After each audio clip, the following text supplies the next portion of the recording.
Vice-Primeiro-Ministro ratou assunto neba jornalista Sira segunda-feira lorongwalo fulang abril tinan rihun ruaro nulu Racinghat e a Palácio Presidencial baripite dili.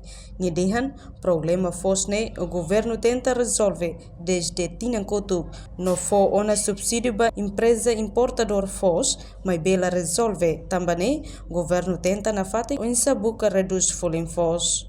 Além de equipa mostungona batereno, onde observa folin fos nebe sai e a capital dele no município Sira. Problema fos está coco por tenta desde tina ulu liu si vice-primeiro-ministro Mr. Rasi for una subsídio mas be está tenta kata se subsídio del malau bebe que a rai ne bede de mostra la consegue resolver tani mas be está tenta para reduz fos nia foli a Mirona Rasi além que lá em presidente pensato am Rasi ba monitor e fatim balu loso todo balu itabolo diang kata pengusaha balu na carduni serfam fos né quando ita leva controla serfam to $20 $22 por 25 kg saca né mas já nem am harehela mas fos lá é problema se ela a reserva o se estado Rasi fosse to ela mas tenta bebele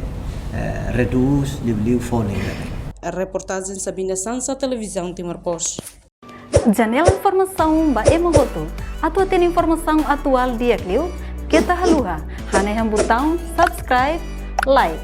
Halo comentário no fahe tutang ba media sosial hotu.